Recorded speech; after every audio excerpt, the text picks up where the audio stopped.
Many of us in the Labour Party are conservationists, and we all love the red squirrel. But there is one ginger rodent that we never want to see again in the Highlands, Danny Alexander.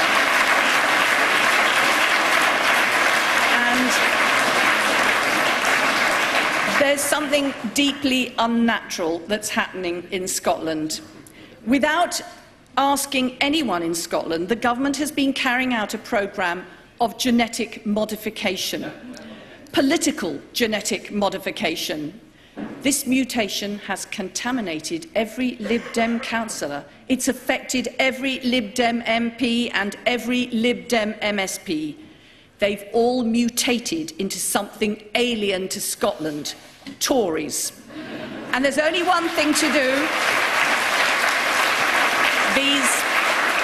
These political mutants must be got rid of at the ballot box. Now, as the mother of a ginger head, I have to say I share the insult. And it's been, I mean, it's in Scotland. Scotland is full of people with red hair. So that hasn't gone down very well, I'm sure. No, that's right. I know quite a lot of Scottish football supporters just put on ginger wigs, actually. So it's something they seem to be quite proud of. So she should choose her targets perhaps a little bit more carefully. And perhaps people who are interested in wildlife might see it as a bit of an insult as well. But clearly she's apologised. Obviously people had a word with her afterwards. Perhaps now with a new leadership team, they should be perhaps taking a closer look. It used to be a party that was, you know, absolutely this reputation for control freakery. Perhaps somebody else should have taken a look at her speech before she delivered it.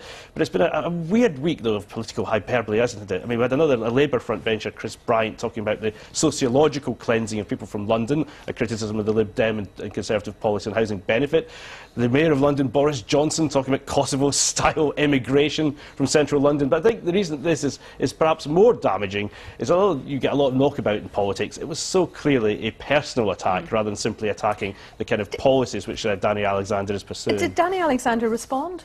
I haven't had a response from him yet, actually. I've given him a call and tried to find out what he's got to say about it, actually. The problem is sometimes you actually just try the message, though, hasn't it? That's the thing. It's absolutely overshadowed the message. Clearly the message there was actually ahead of the Scottish elections next year to try and get people to say, look, abandon the Liberal Democrats, they're propping up the Conservatives. That's not a tradition that is very popular in Scotland. That completely got sidelined by all of this. But equally, though, I mean, Labour are, of course, the party of opposition, not just in the UK as a whole, but in Scotland. If they want to pick up votes, obviously, as you were suggesting earlier, not necessarily a good idea to go for people's particular hair colour. That might alienate them. But equally, if people are a bit worried about what they've seen the Conservatives and Liberal Democrats do in government, to then say that if you're Conservative-minded, you're alien to Scotland, and that the Lib Dems have mutated into Conservatives. Yeah, it's quite strong language, it's very interesting language really from, you know, the 1930s, really. And they may have lost the ginger vote, because we have a text in here. It says, hapless Harriet clearly thinks it's acceptable to ridicule ginger hair, likening Danny to a red squirrel. This is deeply offensive to ginger people